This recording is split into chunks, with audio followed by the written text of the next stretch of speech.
Hello.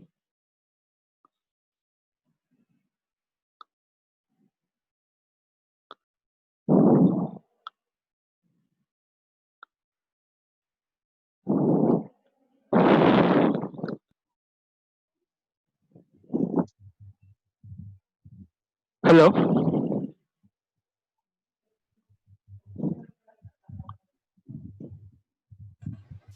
Hello, can you hear me? Hello.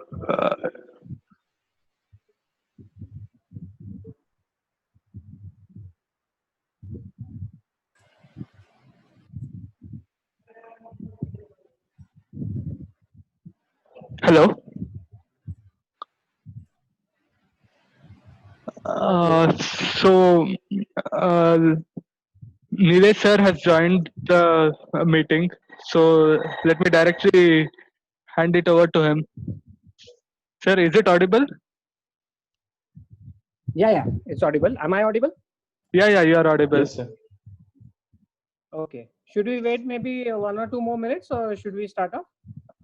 Let's wait for one or maybe 20, 30 seconds more. Okay, fine.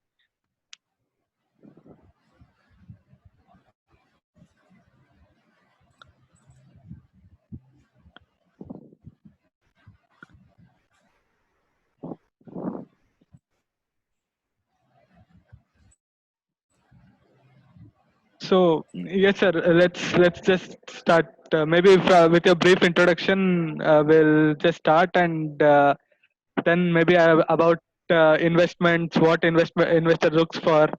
So what you basically look for in a startup before selecting any startup for an investment. So over to you, sir. Yeah. Okay. Thank you very much. And we can take Q&As at the end, Samir, Yeah. if time So permits. yeah, definitely. Yeah. Okay. So what I will do is I'll try to finish my presentation or my talk in 40 minutes, 45 minutes, so that we have another 10-15 minutes if people have any questions. But in the meantime, for next 40 minutes, I request everybody who's on to please put their mics on mute so that we don't have any of myself. I have worked in investment banking in the US, in Barclays Capital as well as Deutsche Bank. I'm a CFA as well as an FRM charter holder. I have been associated with many incubation centers, work as a mentor over there. A couple of them are in Maharashtra, one in Mumbai, one in Pune, one in Indore. So I keep I do interaction with a lot of startups, which also helps me understand how the startups think. And most of it, what I'm going to talk about today is based on my interactions with startups and also my interactions with a lot of these investors. So I, as a personal level, don't invest as yet, but I do interact with a lot of angels, family offices, venture capitals, private equities, and I'll briefly touch upon each of those different vehicles that are available out there. Okay, so with this introduction, I want to straight away get into what I want to discuss and few points which I would like to highlight as we go on. So most of you, I'm assuming here, are startups or businesses. I mean, startup is a much more newer concept, but let us just say that primarily you're in a business. The business must have been kicked off because you have certain idea with you, and what that idea must be is based on a certain problem statement that you must have faced or must have come across, and a certain solution that you have found for it.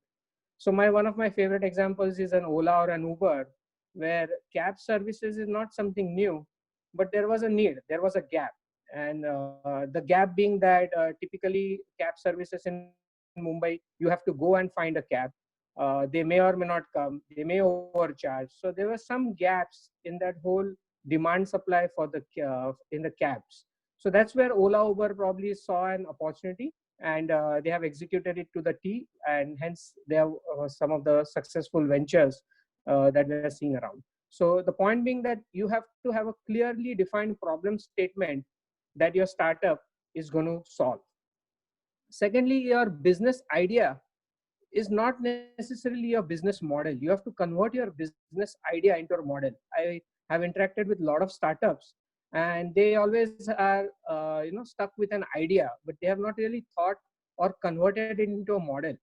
And by model, what I mean is you need to have a clear vision, certain goals, whether there is a need for that particular idea, is there an enough market, who's your target group, who's going to buy it, either by geography, by age, or by income levels. So have you really defined your target group? How are you going to reach them? Have you figured out what the costing of your product or your service is going to be, and whether what the pricing is going to be? Make sure you understand the difference between the costing and pricing. Costing is something which will be cost plus markup will give you your price, and that markup is probably what your profit is. Another thing to always remember is there will always be a competition to your product. I believe maybe 4, 5, 10 different businesses aside, almost every business will have a competition. It could be a apple to apple kind of a competition, or it could be an apple to oranges kind of a competition. So make sure you're aware of the competition. You have studied the competition, you have studied what they are doing, what problem statement they are trying to solve, and how what you will be doing is different. One point I want to make here is business should make a profit, period.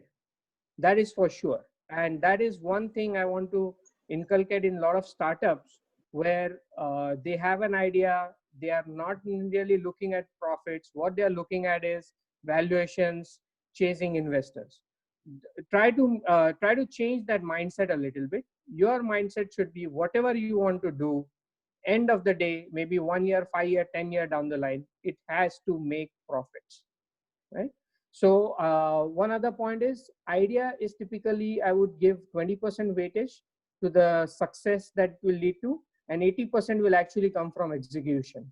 Again, classic example is Oyo, or even Ola or Uber. We all know about these classic case studies, but now that we know the idea, can we really replicate it?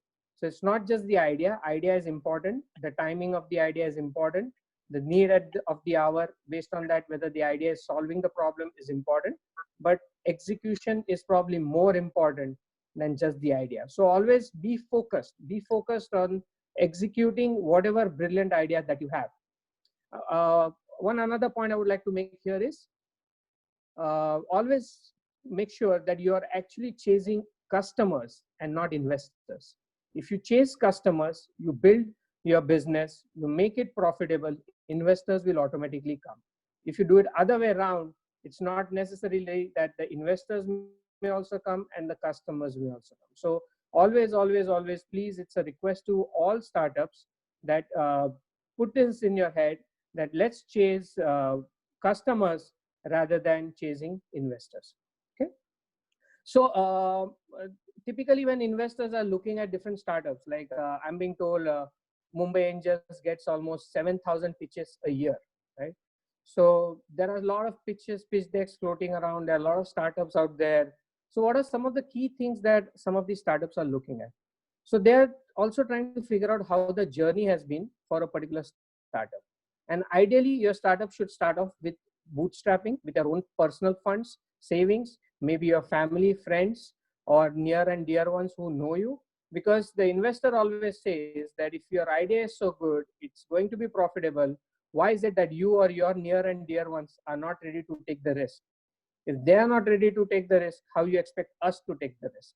So whatever small, big amount it is, make sure that you have some money in the game. Of course, your sweat equity is there, but some money, some actual monetary part, it could be few lakhs, doesn't matter.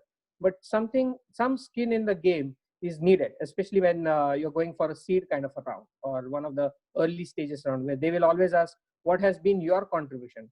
Like banking system is an investor in a way. We never look at them as that, but they will always say you have to bring 25% margin, which is effectively you putting your skin in the game. So no matter how small, make sure there is some monetary contribution from you, your team, or your near and dear ones.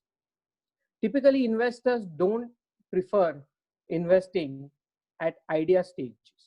They prefer some kind of a proof of concept. So you have, or some kind of a prototype, and ideally some even traction. So your company has been in existence for a year or two. I've seen many companies which are a year or 2 years old, but they never talk about how much money they have, how much revenues they have generated over 2 years. It's okay. The numbers could be very small.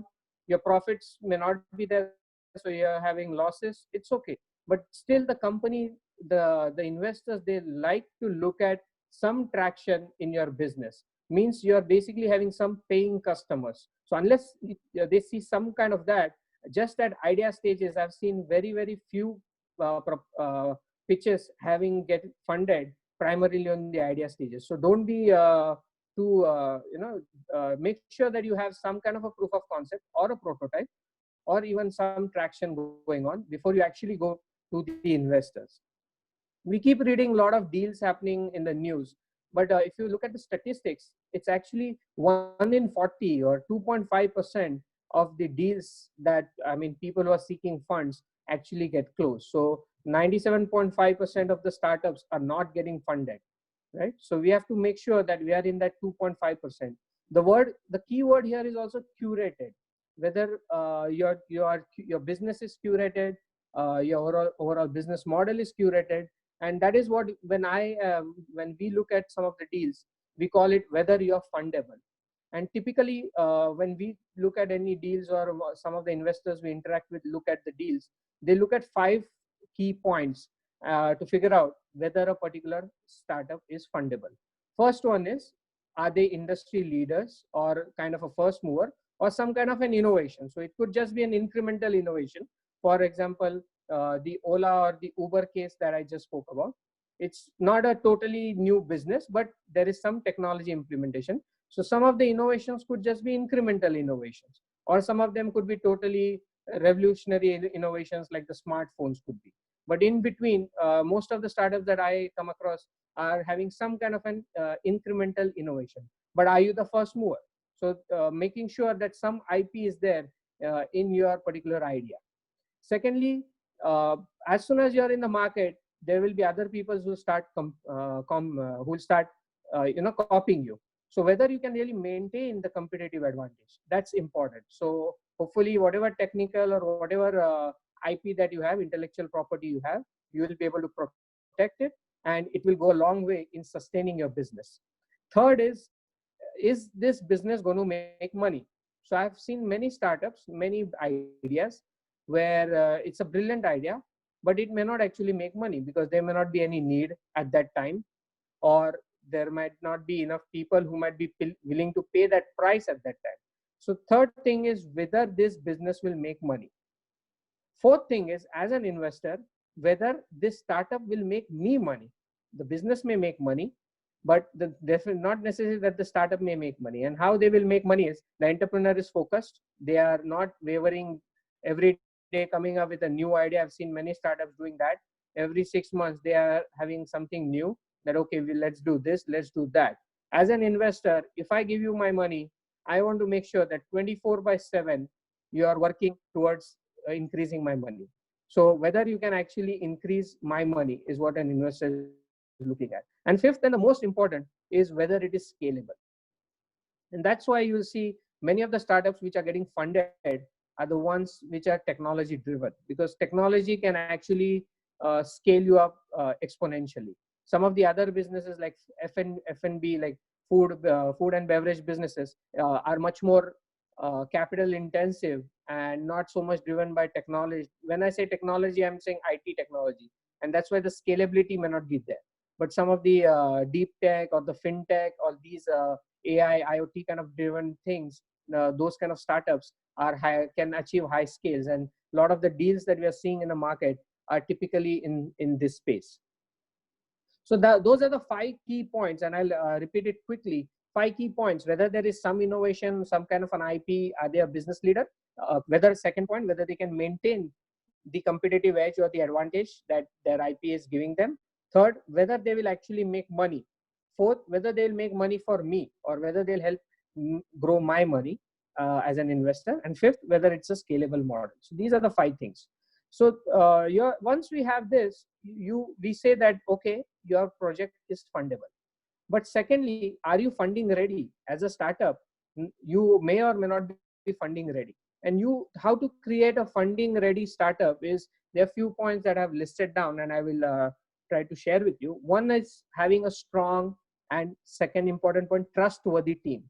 I have seen many startups with a single founder. Typically, investors don't like that. There's a lot of key person dependency there. So having 2 or more co-founders is ideally preferred. Or if there's only one founder, you can have a good, strong core team. The co-founders should also be complementary to each other. Both of them technically strong coders, or rather than that kind of a team. If one is good in programming, another one is good in marketing, that will ideally be a better team. So having a very strong, trustworthy, because I'm trusting you with my money. So whether it's a trustworthy thing. So because I'm really betting as an investor, I'm really betting on the team and the idea and their capability of executing the idea that they have. So trust is going to be very, very important. Also, whether the CEO or the core team is coachable, because many of these investors have invested in different companies. So they have learned a lot of things from there, and they would like to pass it on to the new startup that they're looking to invest in. And many a times startups have this there's a lot of ego in the founders of the startup, that they think that they know everything, which is true. They know everything in their space. They are the experts in their space. But sometimes you have to, let go of your ego, or be ready to accept some ideas or some other things from your investors. You should also be focused on the idea that you have taken up and not keep wavering. Make sure you have a proven business model. The revenues will keep coming in. The revenues will keep increasing, ideally exponentially. You will have paying customers. Like there is a lot of surveys being done, especially in FMCG markets. If you have 80% or more of repeat customers, only then you can succeed. So make sure you have a lot of paying and repeat customers. Whether you have the ability to adapt newer technologies. So your company has been in existence for last 2 years. Have you shown some capability to keep adapting? Like today, I mean, Zoom, I don't know how many of us were actually using Zoom till a year back, but now all of a sudden everybody is using Zoom, and everybody is ready to accept technology, whether it's transferring of money or transferring of knowledge, all these lectures and all that. So the investors, they like to see whether how good are you in terms of accepting newer technologies. You should have a good, solid, long-term plan. You should have a very good marketing plan, because end of the day, most of the businesses, they fail because they're not able to generate enough revenue. So whether you have a good, solid marketing plan, a 3-year, 5-year, 7-year marketing plan in place. And ideally, you should have a lean startup. Typically, I've seen many startups, once they get funds, they start building up a lot of fat, and that typically burns them down very quickly. So make sure you have a relatively lean organization structure in your company. Then there are a couple of other key points that in your pitch decks you should have. One is definitely what kind of an exit you will give to the investor. So typically there are 3 ways you can give exit to your investor. One is you as a startup buy them back at a certain IRR. So let's say in 5 years you will buy them out at 3 times their investment. Or another way could be a new investor comes in and buys them out at a pre-agreed internal rate of return, or IRR. And the third could be leading to an IPO. If you're a really early stage startup, probably IPO might be off the table for now, but definitely having a big dream. The other day I was listening to one of the experts, and he mentioned that there are very few startups who have actually reached the IPO level. So there is something wrong in the thought process of the startup founders, where they're not looking at IPO 6, 7 years, 10 years down the line as an exit strategy. They're probably just looking at a 2 year, 3 year kind of a venture and having some valuations, making their money and getting out. So the exit strategy, you should be very clear with the exit strategy, and you should make sure you communicate that to your investor. The other thing is, many people ask me, how does the whole valuation thing works? To be honest, there is no single formula, or no two people will never agree on how a particular company can be valued.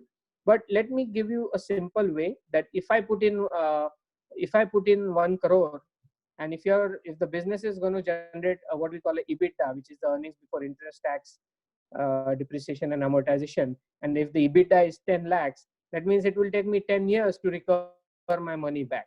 So effectively, I have valued it at 10 times, 10x multiples of EBITDA. Some of you might be investing in stock market. There we talk about price to earnings ratio or price to sales ratio. So it's a similar concept. That's how a company is valued. That's one of the simplest way. But that can only be done if it's a relatively mature company, has a positive EBITDA, and based on that, I can go for my multiples of 3 times, 5 times, maybe 10 times. But typical startups don't necessarily have strong revenues, don't necessarily have a positive EBITDA, but they're showing a lot of growth rate. So that growth rate needs to be incorporated in terms of how we're going to value the company. So there is no single formula. You can always Google and you'll see different ways of doing it. Sometimes people do it as a multiple of sales, maybe 2 times, 3 times multiple of sales. But in the startup world, especially, it's a little bit of a challenge, because we currently the cash flows are not there. It's all based on what your future projections are. So you need to make sure you understand how the future looks like, how the future sales is going to look like, what your costs are going to be, what your EBITDAs are going to be, what your profit after tax is going to be, so that based on that, the valuations can be done. Let us also understand why startups really need funds. I mean, I know Samir asked me to talk about raising funds, but many investors many times ask, do you really need funds? Or is it just because everybody else around you is talking about it? The other startup who are sitting next to you in the other cubicle has raised $1 million, $5 million. That's why you also want to raise funds. So make sure that you raise funds only if you need them, if you really need them. Secondly, make sure you start looking for funds at least 6 months or even 12 months before you finish off your earlier money that you have. So you should have a runway of at least 6 to 12 months. And also make sure you raise money when you are in a good position, when you are in a good bargaining position. I've seen a lot of startups, or especially a lot of mid corporates come to us where they are in trouble and they want to raise funds. When you are not doing financially well, you'll always get lower valuations. The other person will have a better bargaining power. So even it could also be a good time to start looking for funds when you are in a good bargaining power. But let us understand whether you really need funds and why is it that you need funds. So typically, if your business is profitable, that means you are generating profits. So you have your internal accruals, which you can pump it back into your business to grow your business. So why do you really need fund? So in the only reason why you may need fund there is if you want to grow exponentially. So the money coming in may allow, let's say you have a retail store and the profits you're making in may allow you to open only 1 retail store every year, 1 additional retail store. But you want to all of a sudden expand to 100 retail stores, and that's why you need that additional capital. So when your internal accruals are not enough to match the growth projections that you have, is when you may need funds. Or in most of the startup cases, you have certain kind of what we call the cash burn.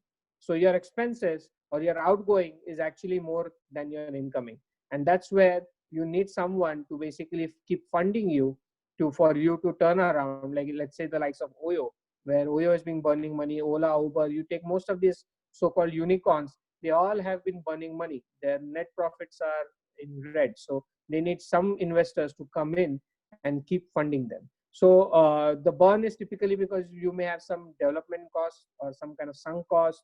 You may have to hire some good manpower, or you may have certain sales marketing kind of budgets that you want, because of which initially your costs might actually be higher than the revenues that are coming in. So burn is the second reason. One is your internal accruals are not able to achieve the growth rate that you want, or you have certain amount of burn because of which you need the money. Always remember that shortage of cash, I have observed, is the number one reason of failures of the startup. So make sure you have enough money at the right time. So when to raise money is also equally important. Planning when to raise money.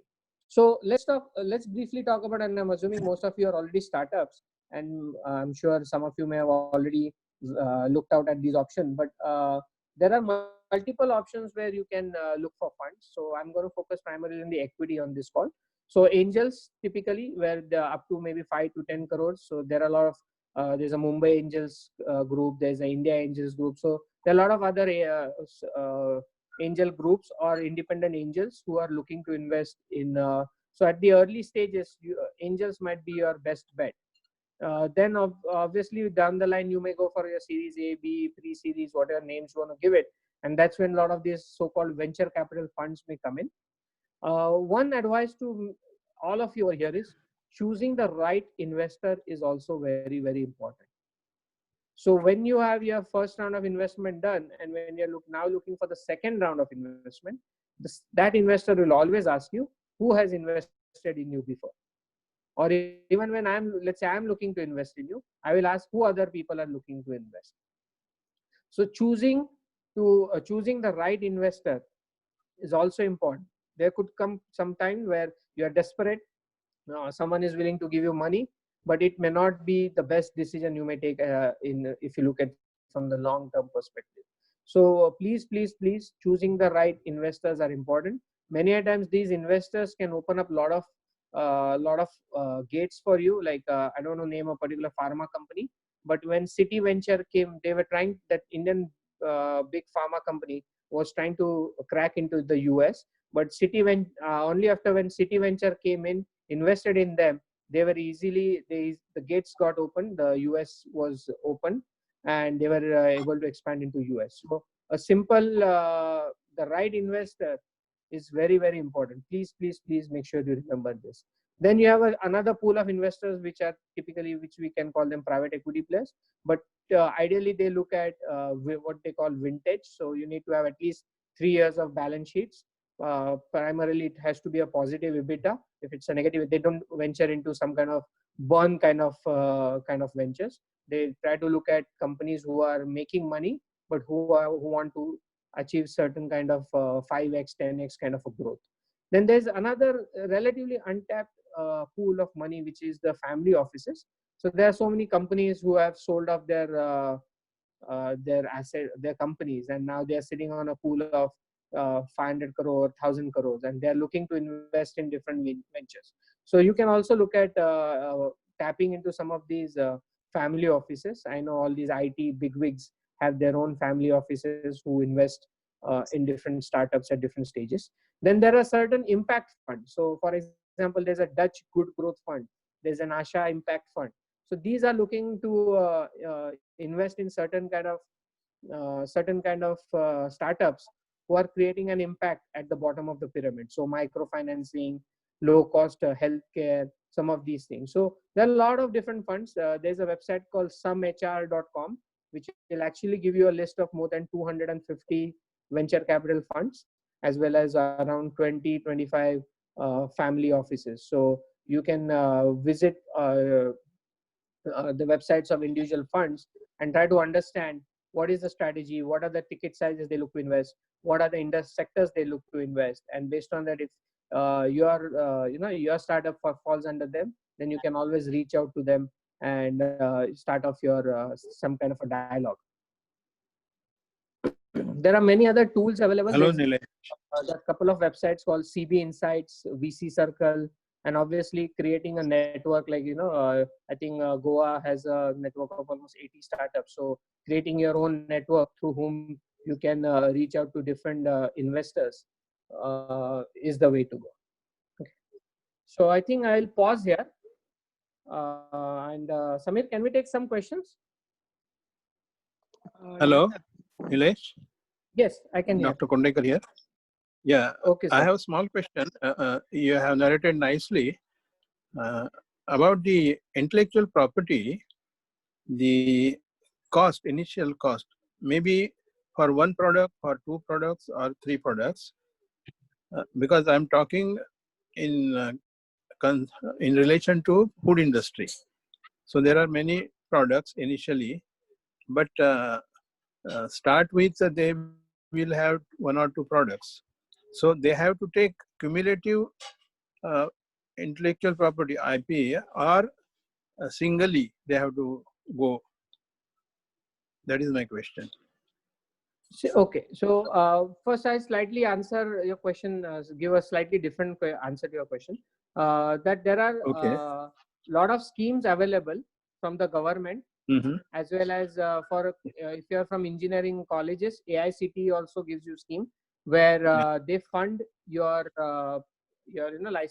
whatever patent filing fees and all that. I'm being told you may have to pay only like 1850 rupees or something as against the cost going all the way up to 70,000. So I want a lot of these startups to use those services. I think some incubation centers are also offering those services, because I know getting the patents in place is a very expensive thing.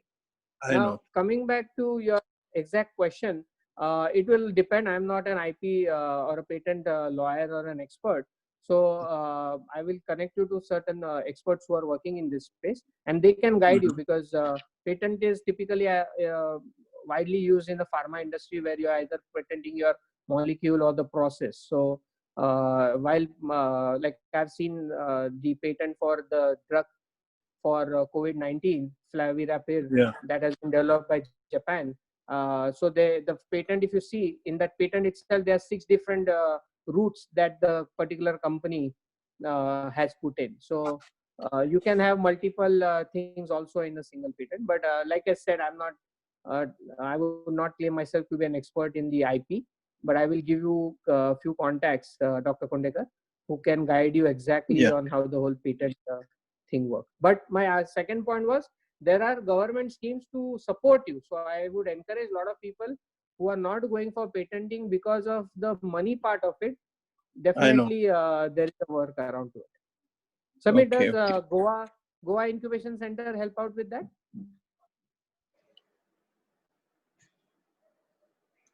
Hello, Samir?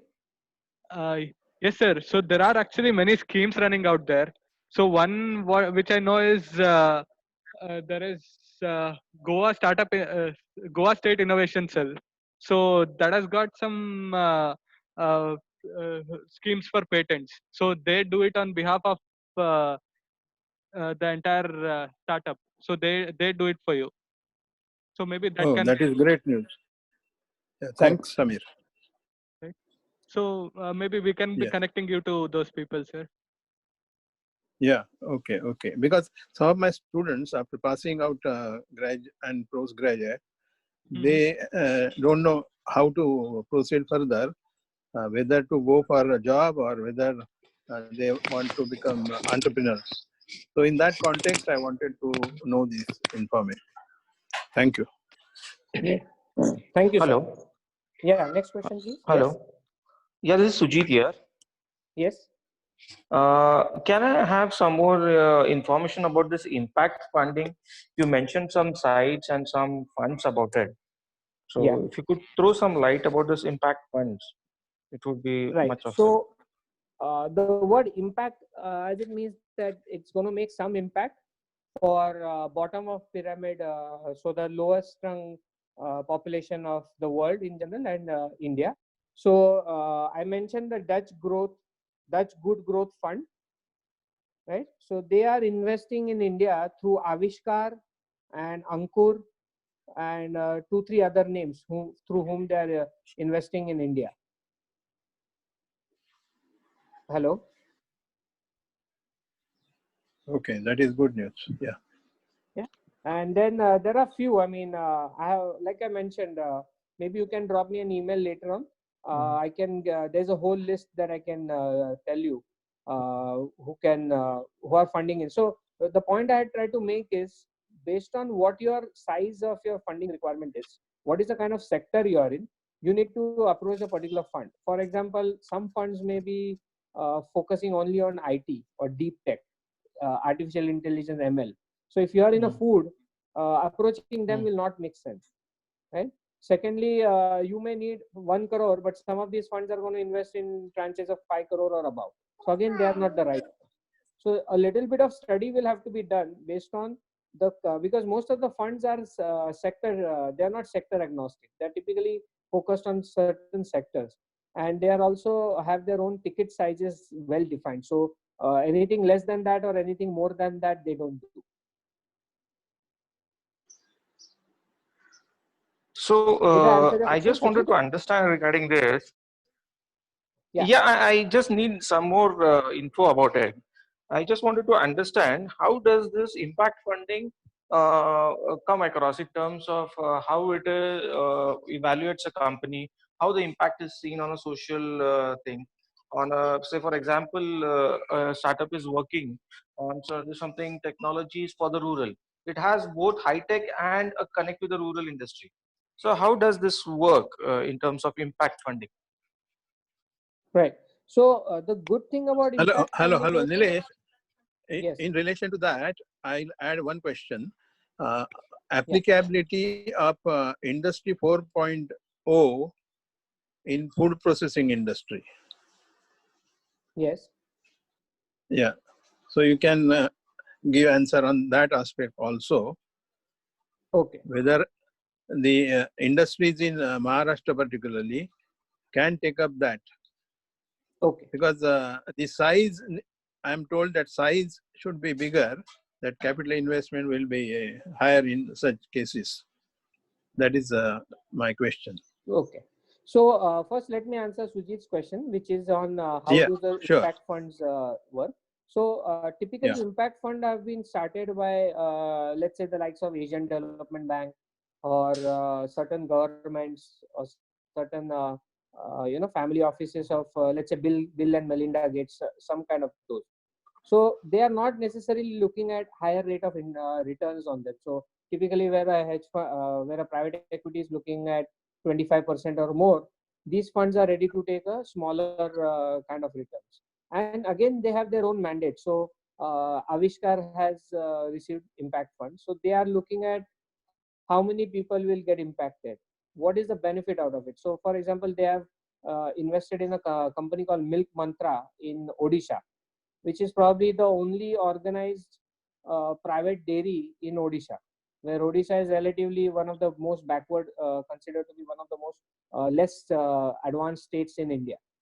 So investing in a dairy in Odisha might be a bigger priority for them than investing in dairy in a state like Maharashtra, which is one of the most advanced as far as India is concerned. So they have their own criteria that how it's going to impact bottom of pyramid. Even microfinancing is one of core areas for them. Agriculture is another. Dairy and those related things are also some of the things that they do. To answer Dr. Kondekar's question, 4.0, see what happens is that most of the VCs I have interacted and I've spoken to, typically they don't like asset heavy models. They prefer asset light models. So an Ola or an Uber, which is an asset light model, is there's a high probability that they will get funded than a company who comes up with a model, okay, I'm going to purchase 100 cabs myself and go and start off my own venture. I'll give you another example. I have a friend who has a chain of QSRs, quick serve restaurants. He's looking to fund money. He's looking for investors, and he keeps cribbing that people are not ready to fund me, but someone who just picks up my sandwich and delivers it to the end customer are getting funded like anything, even though they are making losses. So you see the core difference, that a lot of these VC funds are liking the technology, the scalable kind of model, as against something which is very heavy on fixed assets, and where a lot of money will actually get stuck in capital expenditure rather than in rather than in operating expenditures. Okay. Thank you. Yeah. Thanks a lot. Yeah. Sujit, I hope I have answered your question. And if you Yeah, want, I we have can got some light work about one it. to one. I will drop you a mail on this regards. Yeah, We need to sure. have a details about this. How do we go about it? Yes, Or if possible, we can take it one on one if it is possible yes, yes. later. Anybody else? Thank you, Nilesh. Sure. Hello. Thanks, Nilesh. Hi, Yes, Nilesh. Can you hear me? yes, I can hear you. Yes. So my question is, how open are investors amidst How this open are investors? COVID crisis? So can we start amidst this COVID crisis in the current scenario? So as a start, if you're looking to raise funds in the next 4, 5, 6 months, can we expect to raise fund from investors amidst this COVID crisis? See, of course, through emails and virtually, we can always touch base with them, keep interacting with them. But how and when this crisis is going to end is still a big question mark, according to me. Secondly, I've been reading some reports where overall investments in the 2020 year 2020 will be much lower than what happened in 2019. And this I'm saying from the month of January. Now, I'm not talking about the corona situation. So with the corona situation coming in, the investments may actually decrease, but that doesn't mean that you may not get funded. For example, yesterday DST announced, and I don't know if how many of you read that, they have announced a fund of 53 crore where IIT Bombay Incubation Center called Sign, the one they have signed, will be leading, and different Yes, yes. startups will be funded up to 53 crore. Total pool of 53 crore has been assigned by DST, which is a government agency, Department of Science and Technology. And also there are other departments like DBT. DBT does a lot of funding through BIRAC. BIRAC itself has many schemes like BIRAC Leap, BIRAC Seed Fund. So, but to answer your question, through emails, like in last few days, I have received 4 pitches. So it's not that we cannot do anything, but how the funds will see the way funds also work. No, they have raised their funds. They have a call and they raise their funds. So if a fund has already raised 100 million and is looking to deploy it across different whatever sectors and ticket sizes they have, they will deploy it, whether COVID or no COVID. But the funds who are looking to raise new funds, whether they will be able to raise funds, whether there are enough investors looking to put in that much money, how the overall world is going to shape up, which industries may pick up, maybe pharma industries, Medtronic, all these today COVID related industries are of lot of interest. Marico Innovation has also started, they are also going to fund up to 2.5 CR in 3 or 4 startups. So post COVID, what will happen? I don't know, but we can always reach out to the investors now because everybody has time. People who wouldn't talk to us before are ready to talk to us now because more or less everybody has more time at their hand. Got it. Got it. Thank you very much. Sure.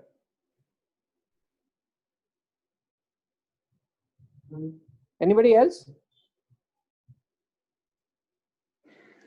Thanks, Nilesh. Okay. Wonderful information I got. Thank you very much. Sure, Dr. Khundekar. Bye. Okay. Good day. Anybody else has any questions? Hello, Mr. Nilesh. Can we have regarding this fundraisers about seed funding by BIRAC and all those agencies? How does this work? Because we were the finalists at BIRAC this year at the 15th call, and the results which came out, we didn't go through the final thing. So we were just wondering, we would like to understand for seed funding, what are the considerations done by these agencies? So BIRAC will have its own committee which interviews you and looks through your proposals and all that.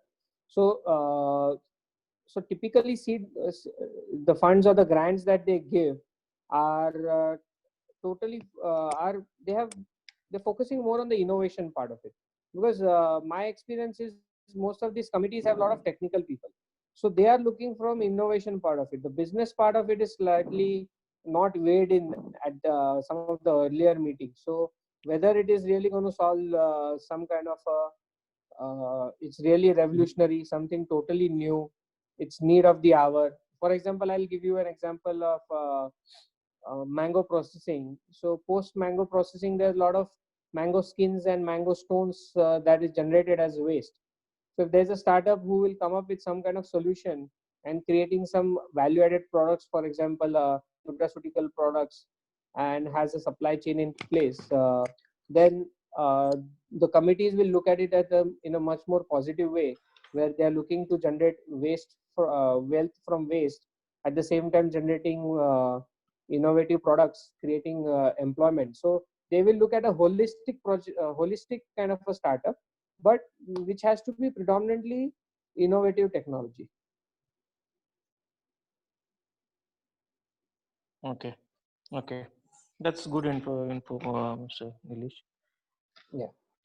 Yeah. Mm. Hi, Nilesh. Nilesh? Hello. Yeah, hi. This is Yatin.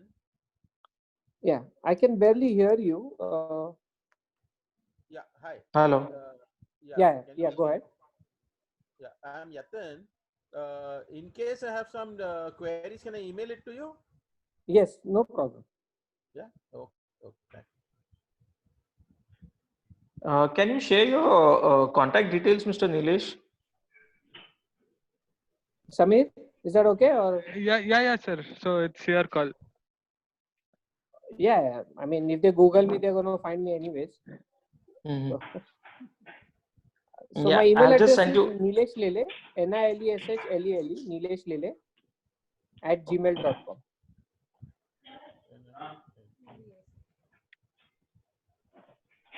NILESH. NILESH Lele at Gmail. Lele @gmail.com. My first name, last name @gmail.com. ठीक. Thanks.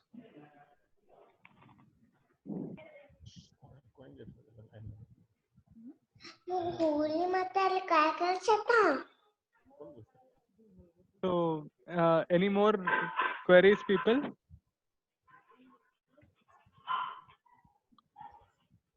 Yeah, Omkar. Good afternoon, sir.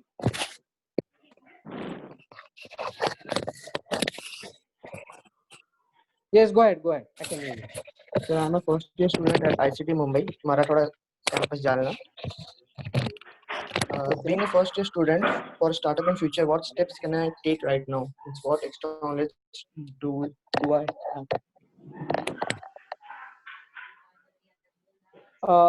See, my advice to all the youngsters is keep observing, look around. You should be very observant. You should be looking at what are there any problem statements around you? Can there be any solutions that you can provide?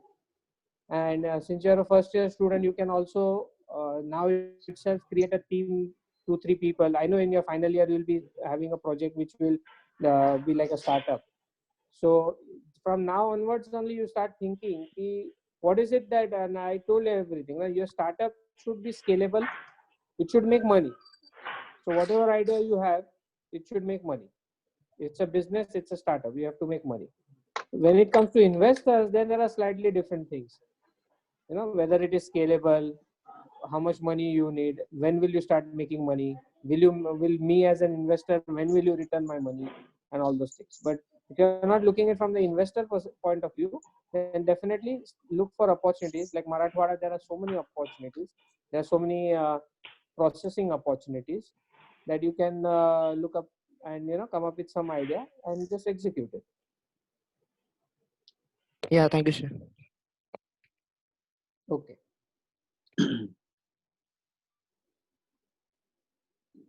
I think that is it, sir. Okay. So Okay. I think one more. Anybody else? Yeah, Mr. Nilesh, hi, this is Gaurav Gambhir from Yeah, Mumbai. hi Gaurav. Yes. Okay, so I own a spice factory, and already there is investment in my company, 30% I have given to private equity. And now there is second round going on in my company where the new investor wants 50%. 30% to exit the old investor and 20% they will infuse in the company. Okay, so I just want to. I feel there's always a problem between the entrepreneur and the investor because they have their own way to and own thought to run the company, and entrepreneurs run fund their emotional and their team building, and they're very passionate about the work. So make to cover up this gap or to make common bridge, what do you advise how the company should run where the investor money is also safe and the interest of entrepreneur also to be safe? See, the investor coming in, especially a private equity coming in, is, I call it like a marriage where, you know, you have a boy, you have a girl, and now you don't always agree on each and everything. Some things you agree upon, some things you don't agree upon. So it's a double-edged sword. Taking investor money is a double-edged sword where there's a lot of intervention coming in. But hopefully, the investor that has the new one that is coming in, you may have that kind of an understanding. So and that's why many a times promoters also prefer investors who they know rather than altogether a new one.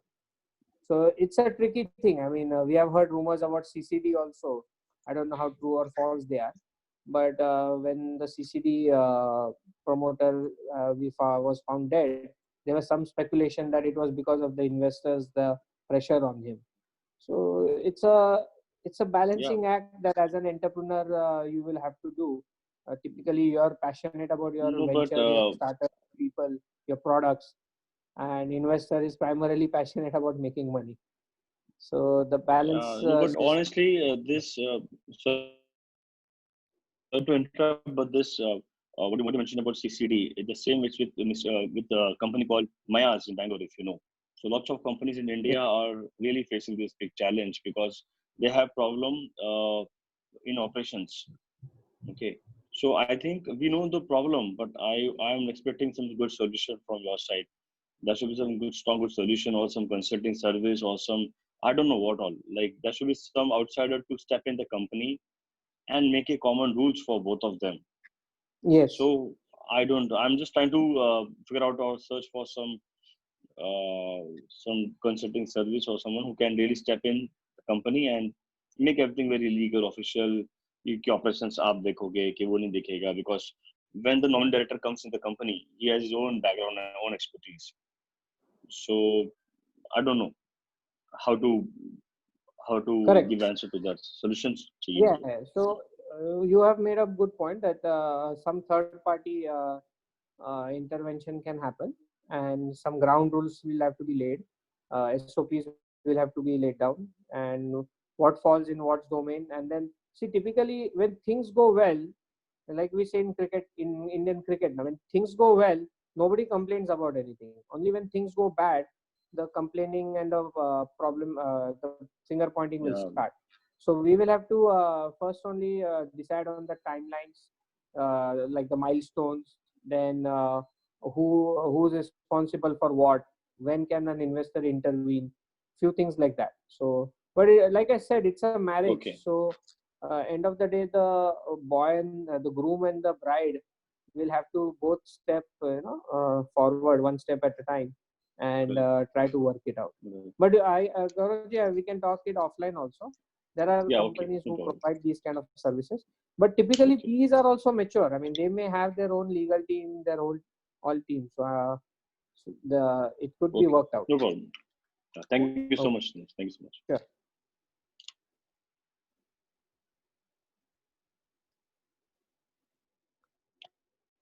So yes. Samit, should we wrap up? Yes, sir. It was really a great informative session by you. Thank you so much for this. I think many startups have got the valuable inputs from your end. So maybe they'll also reach out to you. To the startups, the link which was shared via WhatsApp and email. So that's the profile of Mr. Nilesh Lele.